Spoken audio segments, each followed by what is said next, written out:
Qu'y a-t-il à faire lorsqu'il n'y a plus rien à faire? Pourtant, les femmes, elles, savent quoi faire. Elles sont les seules à savoir encore quoi faire. Les disciples ne savent pas. L'ont-ils d'ailleurs jamais su? C'est le temps du chagrin, le temps de l'absence que l'on n'arrive pas encore à apprivoiser, le temps de la seule présence des femmes fidèles. Elles sont seules le soir de la mort du Maître déjà. Elles savaient ce qu'il convenait de faire. Luc nous raconte en effet dans les versets qui précèdent, lorsque Jésus fut mis au tombeau et la pierre roulée, lorsque Joseph d'Arimathée s'en alla, eh bien, Marie-Madeleine et l'autre Marie étaient là, assises, face au sépulcre.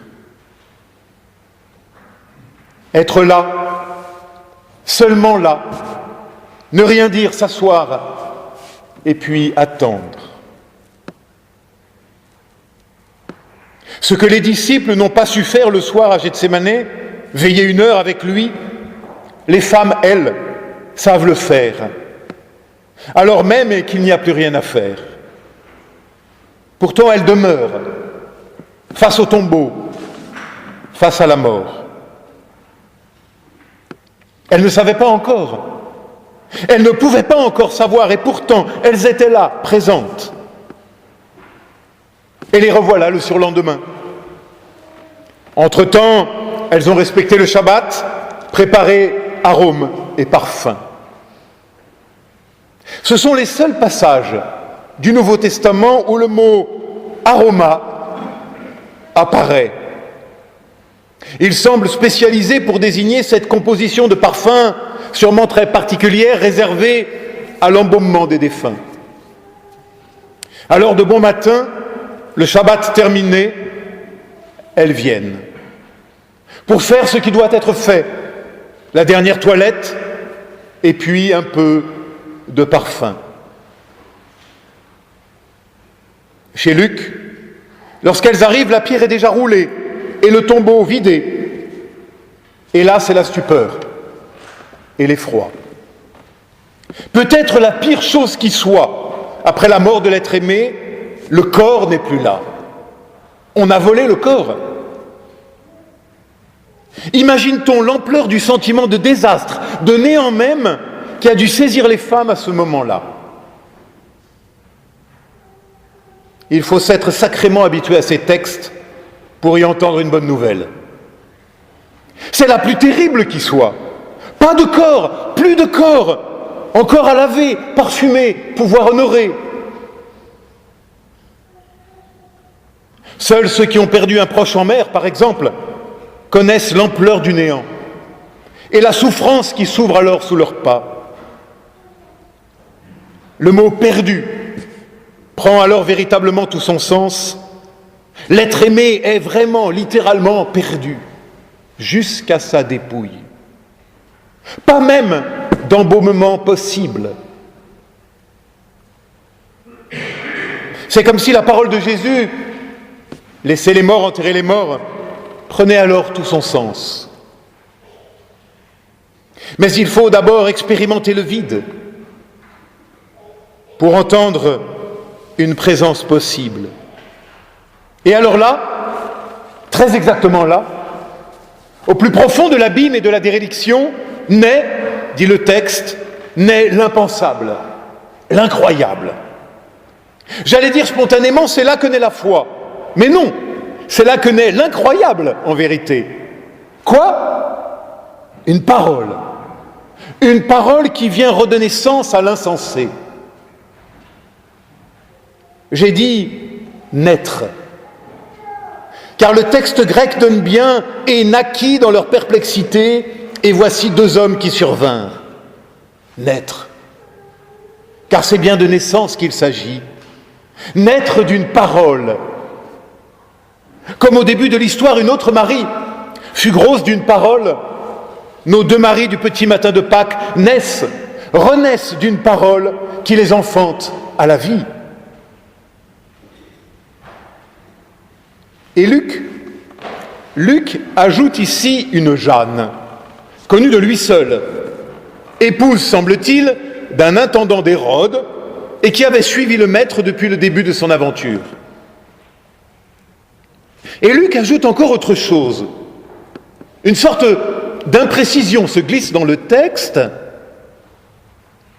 Et les autres compagnes. Littéralement, celles qui restaient avec elle. Qui sont-elles? Et si, dès le début, il n'y avait pas seulement les deux Marie et Jeanne,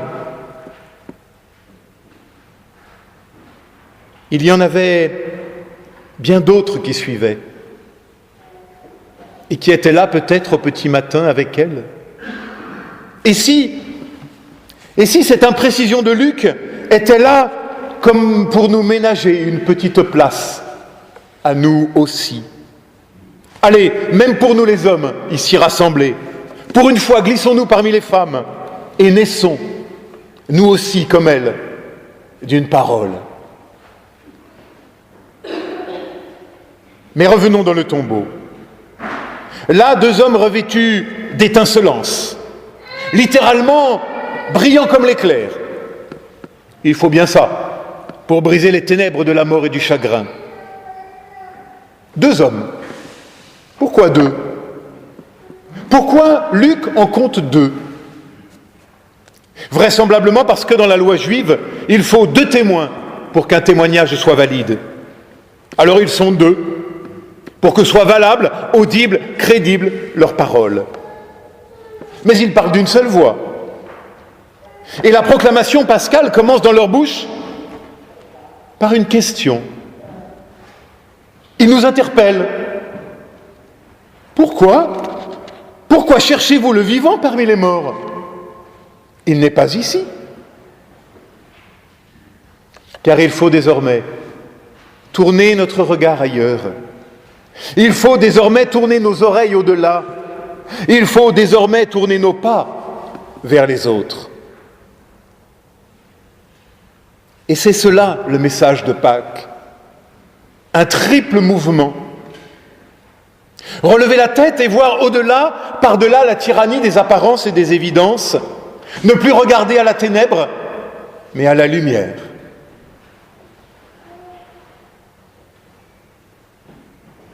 Deuxièmement, ouvrir nos oreilles à une parole de vie, une véritable bonne nouvelle qui nous remet en marche et nous fait sortir de nos deuils et de nos tombeaux, qui réveille en nous aujourd'hui ce qui est retenu dans la mort.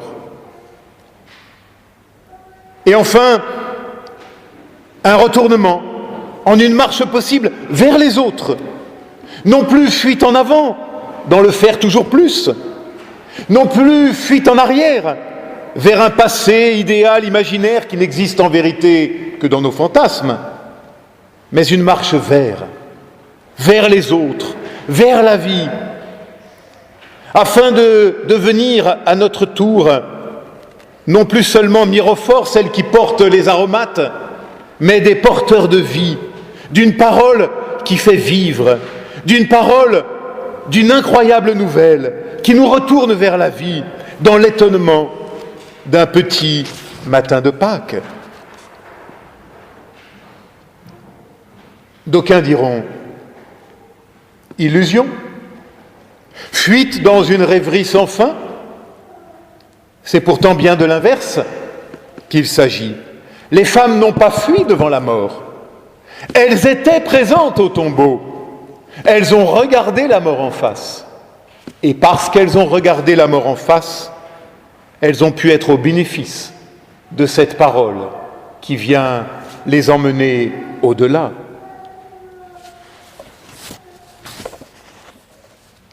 Mais au fait, que sont devenues les fioles avec les aromata? Luc ne précise pas ce qu'elles en firent. Certains y verront les fioles du désespoir qu'il fallait abandonner sur place. J'aime à penser, au contraire, que les femmes les ramenèrent aux disciples et qu'en écho à l'onction de Béthanie, le parfum envahit toute la maison. Non plus parfum de mort, mais parfum de vie. Pour désormais faire transpirer cette petite odeur de vie, ce petit goût du bonheur qui change tout. Et je me dis ce matin, oui, et si la résurrection était une senteur, un parfum de vie, fût-ce au milieu des cimetières? Et si la résurrection était une fragrance, une senteur de beauté, fût-ce au milieu de la souffrance? Et si la résurrection était le parfum du bonheur, au cœur même du malheur? Un parfum de confiance, fût-ce au milieu de l'odeur des cendres ou de celle des lacrymos? Cette odeur, en écho à celle de Béthanie, liée à jamais au geste de cette femme dont on ne sait pas au juste très bien l'identité, pourtant première ressuscitée de l'Évangile à la manière dont nous le sommes ce matin. Vous me direz, le parfum, ça sert à rien. Oui, mais des fois ça change tout. C'est comme la foi, ça sert à rien, mais ça change tout. L'une de mes filles me disait il y a quelques années déjà, lors d'un matin tel que celui-ci, « Mais en fait, à quoi ça sert, papa, de fêter Pâques? Ça sert à rien. » C'est vrai, on aurait pu rester couché. Hein. Ça sert à rien, sinon à rythmer le temps et à bâtir du sens. Ça sert à rien, c'est vrai, et c'est là justement peut-être l'essentiel. Découvrir que l'inutile, c'est l'éveil de la dignité humaine.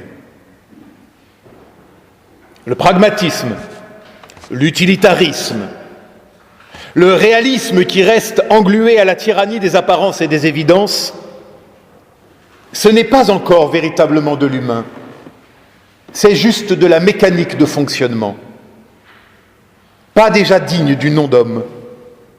Il y manque ce qui fait l'humanité de l'homme. Je cite Maurice Bellet,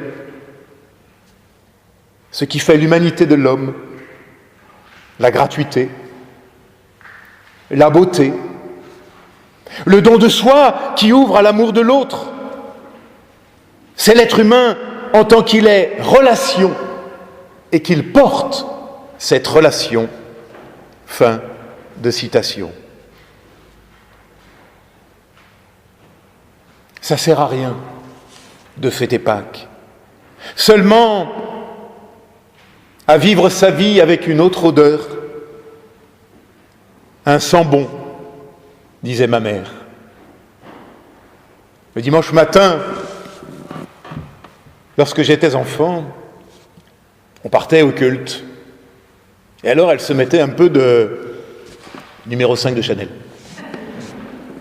Et puis, elle nous en mettait un peu derrière l'oreille. Et elle me disait, tiens, c'est du sang bon.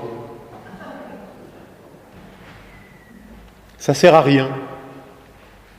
Seulement à vivre sa vie avec une autre légèreté. Ça sert à rien, le sang bon, mais ça embaume tout, d'un goût de vie, de folie, de beauté, de gratuité. Et c'est ça qui fait notre humanité. Pâques, comme l'odeur de l'herbe coupée les soirs de printemps. Pâques comme l'odeur de la terre après la pluie des nuits d'été. Pâques comme l'odeur de la forêt en automne sous la chaleur d'après-midi. Pâques comme l'odeur de la garrigue, les petits matins d'hiver. Oui, Pâques, comme l'odeur des plantes, des fleurs, de la mer lorsqu'elle vient lécher le rivage. Pâques comme l'odeur de la peau de l'être aimé. Pâques comme l'odeur aussi du fruit du travail des hommes. Pâques comme l'odeur du pain lorsqu'il cuit dans la cuisine, lorsqu'on s'y est activé, avec amour. Nous le savons bien en vérité. Voilà ce qui fait chanter la vie. c'est le parfum du bonheur. Et voilà aussi notre seule arme devant la souffrance et la mort. Ce léger parfum du bonheur qui demeure depuis que les femmes et la parole de deux inconnus l'ont répandu du cimetière de Jérusalem et par-delà sur tous nos deuils. Cadeau de Dieu à l'homme comme parfum de résurrection. Ma sœur, mon frère, attention, nous sommes menacés de résurrection. Ne le sens-tu pas? Peut-être tu crois que la résurrection, il faut y croire. Il ne faut pas y croire. Il faut le sentir, le ressentir et en vivre. On n'y croit pas à la résurrection, on en vit. Attention, tu es menacé de résurrection. Ne le sens-tu pas? Amen.